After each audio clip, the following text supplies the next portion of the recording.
भारत के इतिहास में ना एक नारा है जो आज भी गूंजता है। और ये जबरदस्त शब्द थे नेताजी सुभाष चंद्र बोस के। एक ऐसा नाम जो हिम्मत और देश प्रेम की मिसाल है। लेकिन फिर कुछ ऐसा हुआ कि वो अचानक गायब हो गए और अपने पीछे छोड़ गए एक ऐसी पहेली जिसने ना पूरे देश को सोच में डाल दिया। तो सवाल ये उठता है कि क्या वो सच में मारे गए थे या फिर कहीं छिपे हुए थे। इस गुत्थी को समझने के लिए ना हमें थोड़ा पीछे चलना होगा, समझना होगा कि वो कौन थे और उनका मकसद क्या था। तो चलिए कहानी शुरू से शुरू करते हैं। तो बात उस जमाने की है जब भारत पर अंग्रेजों का राज था, और ठीक उसी दौर में एक ऐसे लीडर सामने आए जो बहुत हिम्मत वाले थे, सुभाष चंद्र बोस। पर वो उस जमाने के बाकी नेताओं जैसे नहीं थे, बिल्कुल नहीं। आज़ादी को लेकर ना उनका नजरिया एकदम अलग था। देखिए, जहां उस दौर के ज्यादातर लीडर्स शांति से आंदोलन करने में यकीन रखते थे, वहीं बोस का साफ मानना था कि भाई आज़ादी के लिए अगर जरूरत पड़ी तो जंग भी लड़नी पड़ेगी। और बस उनकी यही सोच ब्रिटिश सरकार को खटक गई। इसी टकराव के चलते उन्हें एक बहुत बड़ा फैसला लेना पड़ा। तो ब्रिटिश हुकूमत से बचने के लिए वो चुपचाप देश छोड़कर निकल गए। लेकिन कहानी यहाँ खत्म नहीं हुई। अरे, ये तो एक नए और कहीं ज्यादा बड़े चैप्टर की बस शुरुआत थी। तो भारत से बाहर पहुंचकर बोस ने देश को आज़ाद कराने के लिए एक नया और बहुत ही हिम्मत वाला प्लान बनाना शुरू किया। उन्होंने बनाई एक जबरदस्त आर्मी। नाम था आज़ाद हिंद फौज, जिसे इंडियन नेशनल आर्मी भी कहते हैं। और इसका मकसद सिर्फ एक था, एकदम साफ। भारत को आज़ादी दिलानी है, चाहे कुछ भी हो जाए।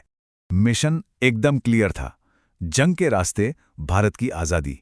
और अपनी फौज में यही जोश भरने के लिए उन्होंने वो नारा दिया था जिसकी बात हमने शुरू में की थी। और जानते हैं उनके इस बुलावे का असर क्या हुआ?